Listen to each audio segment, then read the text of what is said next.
네, 안녕하십니까. 워드 프로세서 단일 등급 필기 2과목 두 번째 강의를 시작하도록 하겠습니다.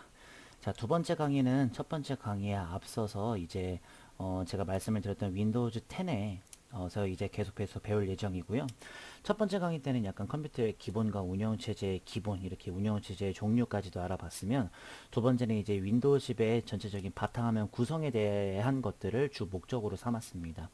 일단은 오늘 수업의 주 목적은 말씀드린 것 같이 윈도우 10의 바탕화면 구성인데, 바탕화면은 지금 보시다시피 이렇게 지금 보고 계신 화면을 바탕화면이라고 하죠.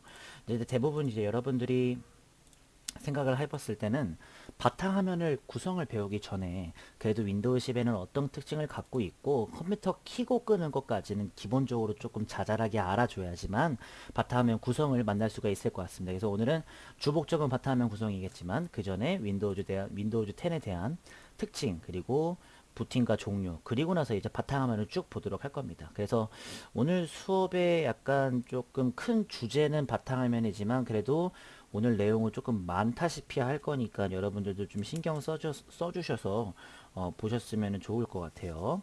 자, 그럼 이제 본격적으로 한번 윈도우즈 10의 특징부터 한번 가보도록 할게요. 윈도우즈 10은 여러 가지 특징이 굉장히 많습니다. 그 중에 전 버전이 윈도우즈 7부터 10까지 전에 내려오면서 계속해서 갖고 있는 특징을 제가 소개를 해드릴 건데요. 그 전에 여기 밑줄을 꼭 한번 쳐드리고 싶은데, 여기 앱이라고 써져 있는 것이 있을 겁니다. 프로그램을 의미한다고 써져 있을 텐데 정리를 잠깐만 하도록 할게요.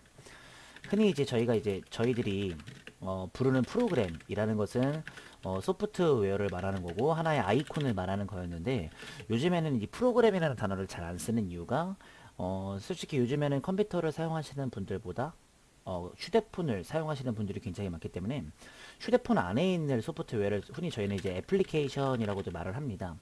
흔히 이제 이걸 두 글자로 이제 줄여가지고 좀 약간 비속은 아니지만 약간 좀 어플이라고도 하죠. 근데 이제 대부분 저희가 이제 컴퓨터도 마찬가지로 요즘에 스마트적으로 이제 변하고 있는 추세고, 스마트폰도 컴퓨터로 변하고 있는 추세고, 같이 이제 들어가다 보니까 이제는 프로그램이라는 단어보다는 아예 안 쓴다는 건 아니고요.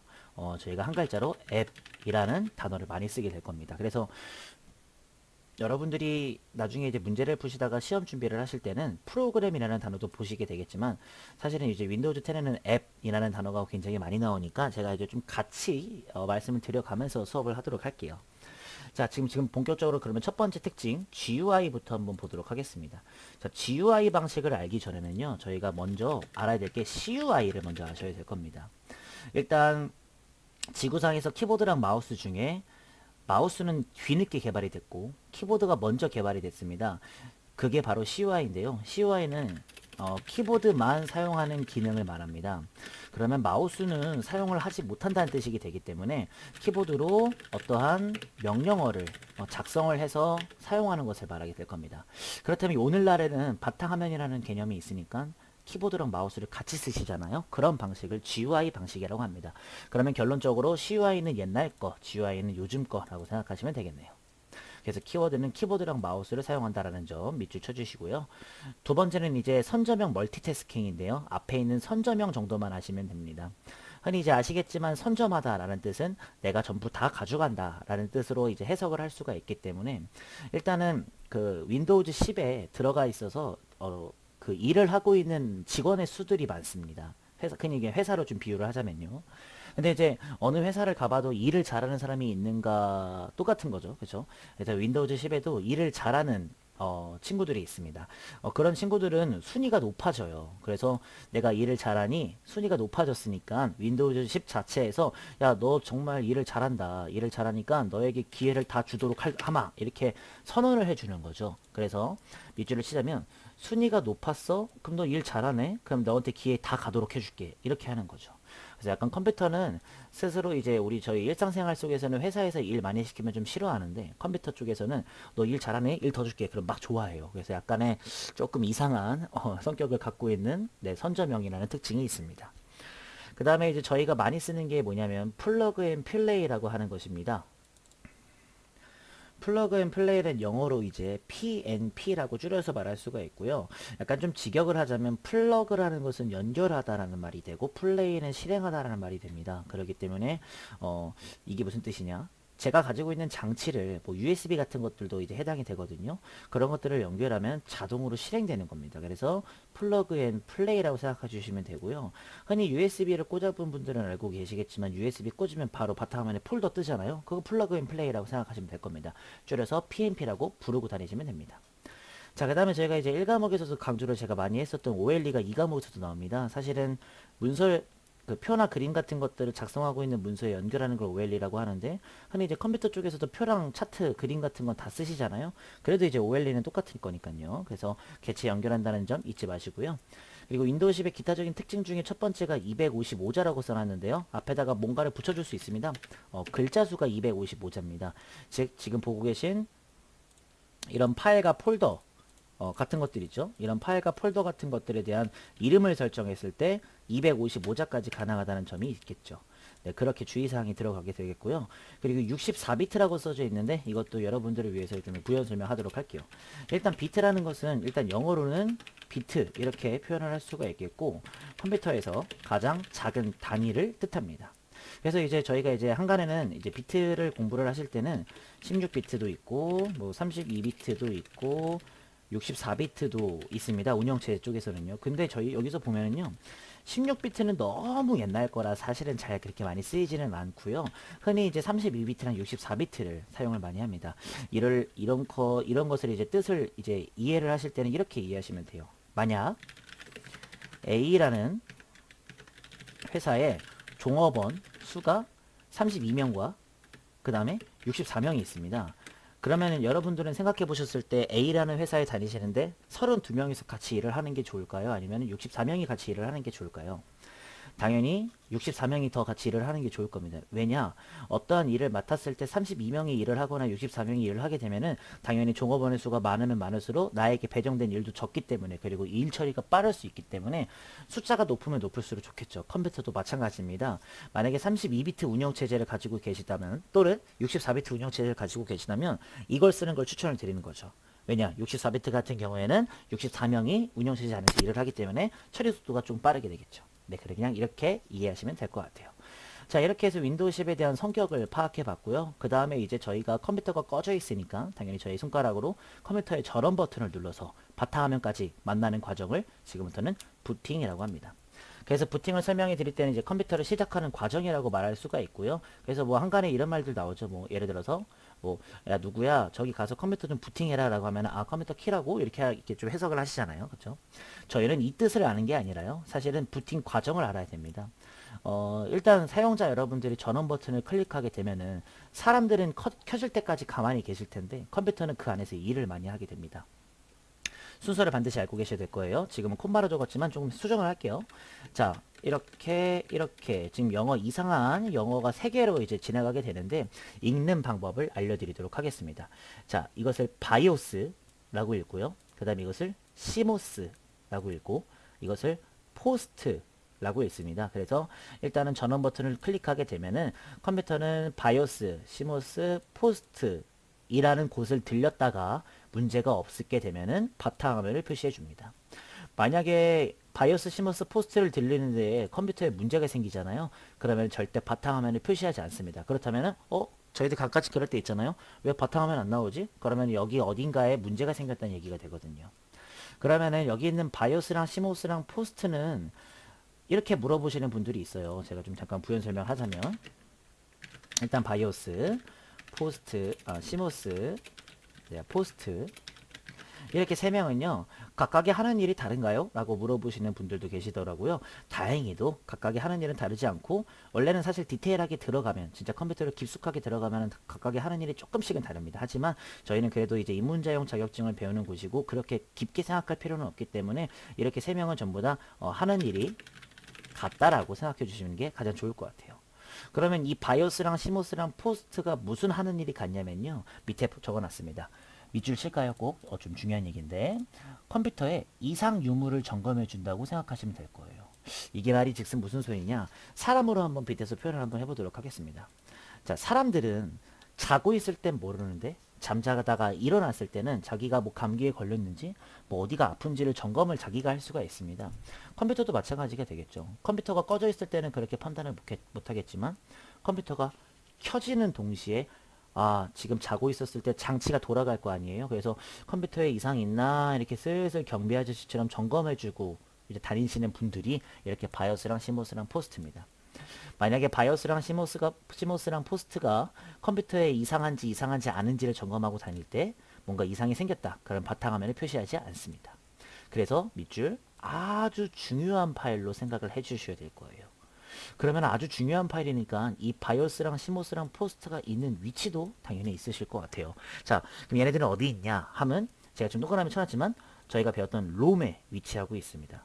그러면 이제 모르시는 분들을 위해서 제가 간략하게 또 설명을 더 드리자면 램과 롬 중에 램 같은 경우에는요, 왼쪽에 보시면 휘발성 메모리라고 해서 자료가 날아가는 성질을 갖고 있는 메모리이기 때문에 절대 바이오스랑 시모스랑 포스트가 들어가면 안 되는 곳입니다. 하지만 이제 롬 같은 경우에는요. 롬 같은 경우에는 정말 중요한 파일들이 보관되어 있는 장소라서 자료가 날아가지 않습니다. 그러면 즉슨 바이오스랑 시모스랑 포스트는 같은 역할을 하지만 아주 중요한 파일이기 때문에 롬에 있어야 합니다. 네, 여기까지는 약간 부팅 과정에 대한 설명을 간략하게 드렸고요. 그 다음에 저희가 이제 해야 될 부분이 부팅 시에 대한 고급 옵션인데요. 말이 조금 어려워서 제가 밑에다가 부연 설명 적을 테니까 쓸 수 있는 분들은 쓰시면 좋아요. 이것은 지금부터 설명할 것은 부팅 메뉴 호출이라고 하는 겁니다. 대부분 이제 무슨 메뉴를 호출하지? 라고 생각하시는 분들이 가끔씩 계시더라고요. 어렵게 생각하지 마시고요. 자, 원래는 저희가 순서로 따지면 사용자가 전원 버튼을 누릅니다. 누르고 나서 제가 알려드렸던 바이오스, 시모스, 포스트 이렇게 순서대로 가서 이상 요무 점검한 다음에 바탕화면이 나옵니다. 자, 사용자가 전원 버튼 누름과 동시에 바이오스를 만나기 전에 F8번을 누르시게 되면은요, 이 F8번은 키보드에 있는 키로서 이것을 누르게 되면은 부팅 메뉴로 들어갈 수 있습니다. 부팅 메뉴가 무엇이냐면요, 사용자님, 부팅하실 때 메뉴들이 많으니까 어떤 식으로 부팅하시겠습니까? 라고 물어보는 메뉴들이 쫙 나와요. 한 10개 이상 되거든요. 그래서 제가 종류들을 한번 적어보면 첫 번째는 표준 모드라고 있습니다. 표준 모드 같은 경우에는 기본적으로 저희가 그냥 전원 버튼 누르면 가만히 있으면 바탕화면 나오잖아요. 그러한 모드를 말하는 거고, 뭐 안전 모드도 있고 명령 프롬프트 모드도 있고 뭐 디버깅 모드도 있고 등등등등등 엄청나게 많은 종류들이 있습니다.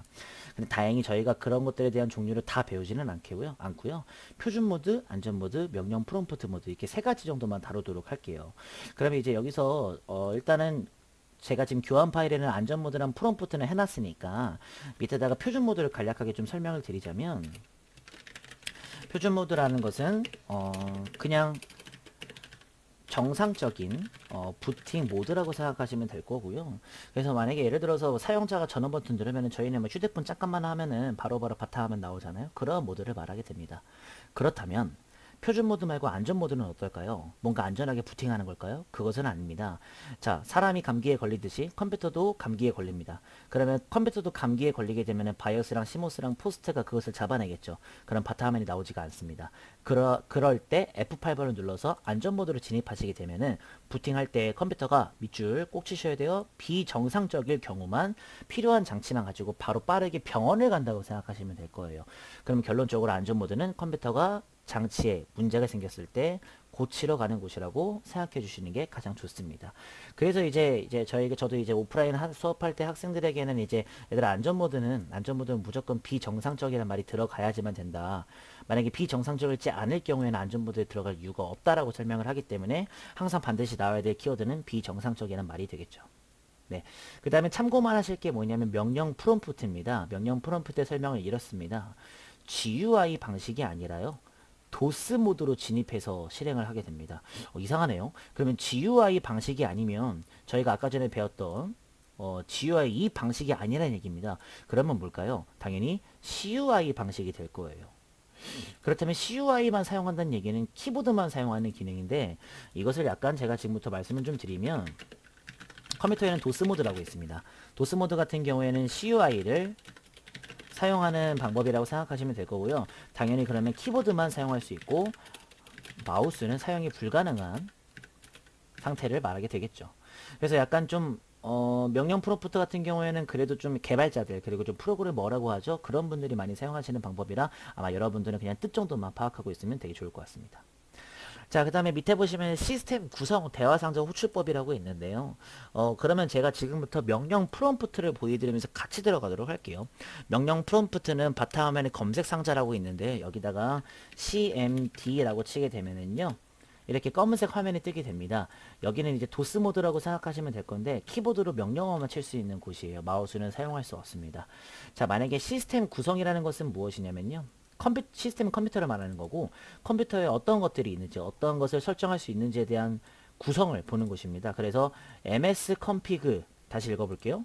msconfig라는 명령어를 입력하면 뜹니다. 한번 쳐볼게요. msconfig 그러면 이런 식으로 시스템 구성이라는 대화 상자가 조그맣게 호출이 되고요. 여기서 부팅과 서비스, 시작 프로그램, 도구 등등등 다양한 시스템 구성을 알 수 있는 창입니다. 흔히 시험 문제에서는 단답형으로 출제가 되기 때문에 명령어 정도만 기억하시면 굉장히 좋을 것 같아요. 이렇게까지 해서 컴퓨터를 키는 방법을 알아봤습니다. 컴퓨터 켤 때는 굉장히 중요한 것들이 많죠. 하지만 컴퓨터 끌 때에는 중요한 게 그렇게까지는 없습니다.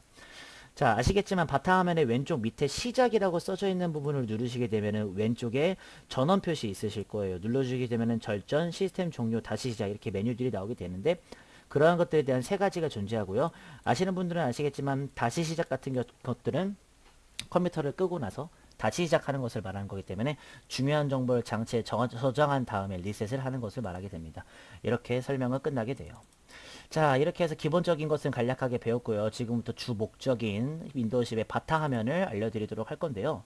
자, 죄송하지만 아시겠지만 지금 저희는 이제 교환 파일로만 공부하시는 분들을 위해서 제가 이렇게 그림을 이렇게 해놨지만 사실 저희는 지금 영상 강의를 듣고 있는 중이고 게다가 제가 지금 컴퓨터에 깔려있는 게 윈도우 10이기 때문에 저는 바로 작업 표시줄과 시작 메뉴를 바로 바탕화면 안에서 바로바로 보여드리면서 이론 설명을 해드리도록 할 겁니다. 그러면 어느 정도 아마 더 빠르게 이해를 하실 수가 있으실 것 같아요. 자, 그러면 지금부터 한번 깔끔하게 바탕화면부터 보도록 할게요. 지금 보고 계신 화면이 바탕화면이라고 하고요. 제가 주로 작업하는 공간이란 뜻입니다. 그렇다면 저희가 배워야 될 게 지금부터 작업 표시줄인데 작업 표시줄과 시작 메뉴, 특히 작업 표시줄은 항상 화면 하단에 이렇게 검은색으로 위치한 줄 하나를 작업 표시줄이라고 합니다. 흔히 저희가 이제 실행 중인 작업을 이렇게 앱 단추라고 합니다. 그런 것들을 띄우는 곳이고요. 그 다음에 이제 위치에서 뭘 좀 알아야 되는데요. 제가 좀 체크를 좀 하드르면서 가도록 할게요. 첫 번째, 이쪽에 이렇게 하얀색으로 된 윈도우 로고가 보이실 거예요. 이쪽을 뭐라고 하냐면 시작 메뉴라고 합니다. 그 다음에 시작 메뉴 오른쪽에 보시면 이렇게 하얗게 검색하려면 여기에 입력하십시오라고 써져 있는 이것을 뭐라고 하냐면은 검색 상자라고 하는 부분이 2번 부분이고요. 그리고 맨 오른쪽에 이렇게 조그마한 아이콘 그리고 시간과 날짜 이렇게 말풍선 있는 부분을 총 합해서는 알림 영역이라고 하고요. 이 알림 영역 속에 이 조그마한 것들을 그냥 아이콘이라고 부르고 그 다음에 시간과 날짜가 표시되는 부분이라고 부르고요. 그쪽 이렇게 말풍선 되어 있는 부분은 윈도우즈 10에 독자적으로 있는 기능인 알림 센터라고 하는 부분입니다. 흔히 이제 뭔가 사용자에게 알려주고 싶은 내용을 알려주는 곳이라고 생각하시면 될 것 같아요. 자, 이렇게 위치를 좀 알았습니다. 그래서 이것을 다 합해서 작업 표시줄이라고 합니다. 자, 그러면 이제부터 작업 표시에 대한 성격을 조금 파악을 해보도록 할게요. 자, 첫 번째 작업 표시줄은요. 바탕화면 속에 현재 실행되고 있는 밑줄 칠까요? 앱 단추와 단추는 이렇게 네모나게 생긴 것들을 단추라고도 하고요. 앱은 저희가 프로그램이라고 하죠. 근데 현재 실행 중입니다. 그래서 지금 보시면은 제가 지금 카카오톡을 실행시키지 않고 있는데도 불구하고 아이콘이 있어요. 이건 제가 이따가 설명해 드릴 거고요. 실행 중이라는 표시는 약간 밑에 파란색 바 보이실 거예요. 그런 것들이 나타나면 현재 실행 중이라는 뜻이 됩니다. 그러면 저는 지금 인터넷 창과 폴더 하나, 메모장 하나, 한글 파일, 그리고 영상 녹화 프로그램 하나 총 이렇게 5개를 실행시키고 있는 중입니다. 그리고 또한 앱을 빠르게 하기 위한 고정 앱 단추라고 해서요. 저처럼 이렇게 지금 카카오톡을 실행시키지 않는데도 불구하고 이렇게 단추로 있는 것을 고정한 앱 단추라고 합니다. 이런 것들을 표시하고 있는 줄을 말하게 될 거예요. 자, 그 다음에 두 번째는 작업 표시줄의 특징입니다. 흔히 이제 작업 표시줄은 상하 좌우 이동이 가능합니다. 기본적으로 밑에 존재하지만 이것을 드래그로 이렇게 오른쪽, 위쪽, 왼쪽, 밑에 쪽으로 다 볼 수가 있고요. 작업 표시줄의 크기는 화면의 2분의 1까지 조절이 가능합니다. 그래서 쭉 올려서 이렇게 조절할 수가 있습니다. 그 다음에 잠금과 자동 숨기기 기능 설정 쪽 들어가시면요. 잠금과 자동 숨기기 기능도 가능하다는 점 알고 계시면 굉장히 좋을 것 같습니다. 자, 그리고 작업 표시줄 중에서 시험 문제에 가장 많이 나오는 부분인 묶어줄까요? 에어로 기능이라고 합니다.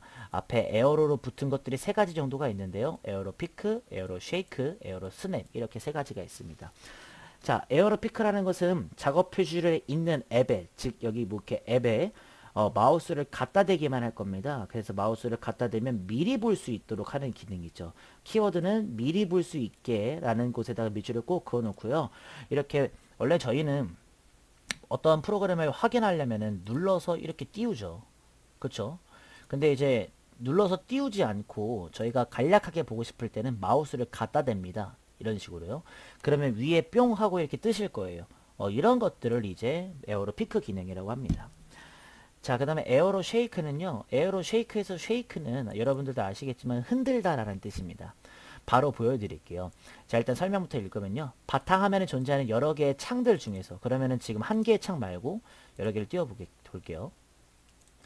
자, 이렇게 지금 세 가지의 창을 띄워놨거든요. 이렇게 세 개의 창 중에서 한 개의 창을 잡고 흔들 겁니다. 그렇다면 모두 최소화가 되는데 최소화는 뭐냐면 자, 최소화는 뭐냐면 지금 마우스를 갖다 대면 최소화라고 나오죠. 누르면 이제 밑으로 내려가는 거 다들 아실 거예요. 그런 걸 최소화라고 합니다. 그래서 한 개의 창을 잡아요. 그리고 천천히 흔들면 절대 일어나지 않고요. 세게 마우스를 흔드시면 되거든요. 쭉 흔들면 이렇게 열려있던 두 개의 창이 다 밑으로 넘어갔죠. 이것을 에어로 쉐이크라고 합니다. 좀 신기하셨으면 좋겠네요. 네, 그 다음에 에어로 스냅 같은 기능은요. 제가 많이 쓰는 기능인데 아마 강의 들어보시는 분들은 알겠지만 제가 수업 시작하자마자 제가 어떤 걸 하냐면 제가 지금 한 개의 장을 그 바탕화면 가장자리로 마우스를 갖다 댑니다. 이렇게요. 그럼 뭐 이렇게 지금 뭐 이렇게 움직이는 거 보이시죠? 싹 이렇게 움직이는 거 바탕화면 가운데까지 뭔가 라인이 쫙 서죠. 이렇게 해서 마우스를 놓게 되면은 이렇게 화면이 약간 듀얼 모니터 쓰듯이 이렇게 분할이 됩니다. 그런 것을 이제 에어로 스냅이라고 합니다.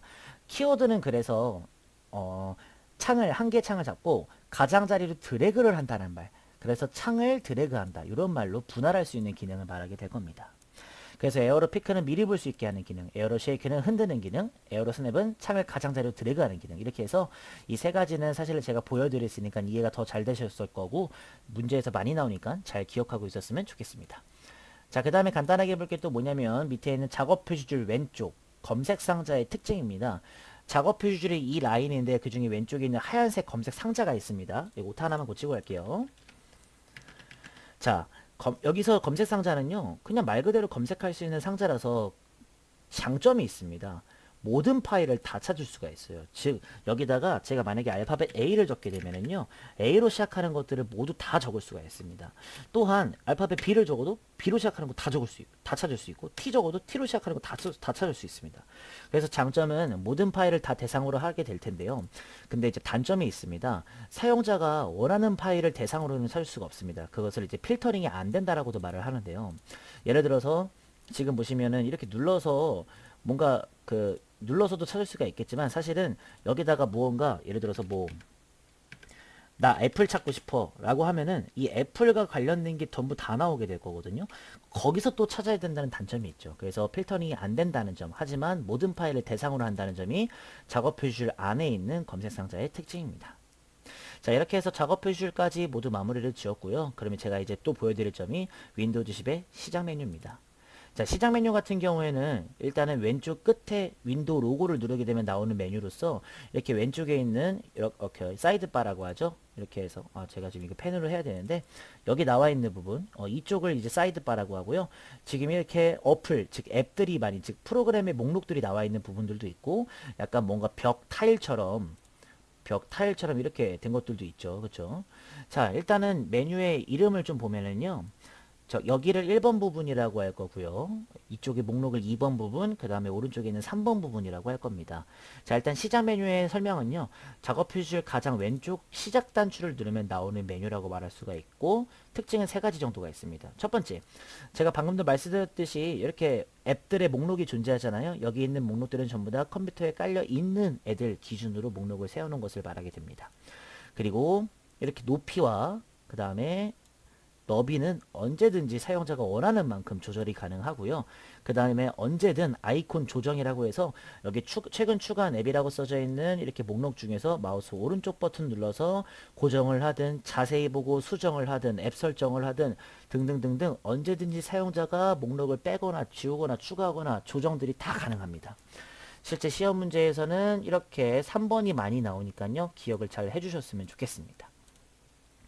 자, 그럼 이름을 좀 알아보도록 할게요. 1번 부분은 여기 이쪽 부분을 말하는 거고요. 마우스를 길게 갖다 대시면 이렇게 사용자의 계정 설정 변경할 수 있는 부분, 그리고 문서라고 해서 문서 폴더를 하나 열 수 있는 부분이 있습니다.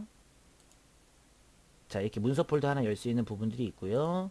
그 다음에 사진을 열 수 있는 폴더도 있고, 그 다음에 저희가 앞으로 나중에 제일 중요하게 배울 설정창이라고 해서 컴퓨터의 모든 부분을 제어할 수 있는 부분도 있고, 그 다음 제가 아까 말씀드렸듯이 전원 버튼도 있습니다. 이것을 제가 그냥 이렇게 써놨습니다.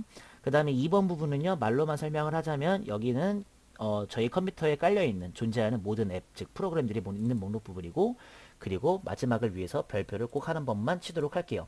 3번 부분 같은 경우에는 고정된 타일 부분이라고 하는데요. 이쪽을 말하는 거죠. 왜 타일 메뉴라고 하냐면요. 그 벽면 타일처럼 화장실 바닥 타일처럼 일정한 네모 크기로 되어 있어서 타일 메뉴라고 합니다.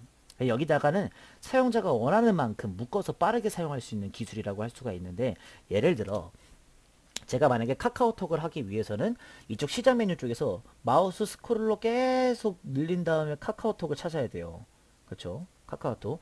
근데 또 카카오톡이 없으면 또 못 찾거든요. 그럼 또 어떻게 해야 됩니까? 저희 검색 상자에다가 카카오톡 이렇게 또 쳐야 됩니다. 이런 것들이 좀 불편하시잖아요. 그래서 이제 시작 메뉴에다가 내가 만약에 쭉 밑에 내려서 나는 지금부터 이 카메라를 많이 쓸 것 같은데, 그러면 항상 시작 메뉴 누르고 맨날 카메라 쪽으로 가서 눌러야 됩니다. 이러한 번거로움을 발생하지 않기 위해서 오른쪽 버튼 누르면은 이렇게 지금 메뉴들이 많이 나와 있잖아요. 여기서는 없어요. 근데 나중에 만약에 업데이트를 하시게 되면 뜨긴 뜹니다. 자, 그 다음에 마우스 드래그를 이용해서 카메라를 쭉 누른 상태에서 이쪽으로 이렇게 옮기게 되면은 이렇게 추가를 할 수가 있습니다. 그러면 저희가 시작 메뉴를 눌러도 바로바로 빠르게 이동할 수 있는 걸 말하게 됩니다. 그리고 아까 전에 말씀드렸다시피 저는 이제 업데이트가 됐기 때문에 시작하면 고정이 있습니다. 그럼 여기 이렇게 뜨게 될 거거든요. 아마 지금은 모르겠는데 아마 예전 윈도우 10을 갖고 계신 분들은 아마 이렇게 타일 메뉴가 제대로 온전치가 않을 수도 있으니까요. 한번 확인해 보시면 될 것 같습니다. 저는 3번 부분 알려드렸고요. 그 다음에 타일 등록 방법까지 같이 설명드리면서 이렇게 해서 저희 오늘 바탕화면에 대한 구성은 이렇게 맞춰지게 되는 겁니다. 자, 여러분들이 어떠실지 모르겠지만 오늘은 그래도 제가 좀 바탕화면에서 보여드린 게 많기 때문에 이해가 더 잘 되셨을 거라고 믿습니다. 흔히 시험에 많이 나오는 부분들은 이쪽이 제일 많이 나오게 될 거니까요. 나중에 문제 풀 때, 연습하실 때 꼭 참고해 주셨으면 좋겠습니다. 자, 2강은 여기까지 하도록 하겠고요. 저는 3강으로 돌아오도록 하겠습니다. 감사합니다.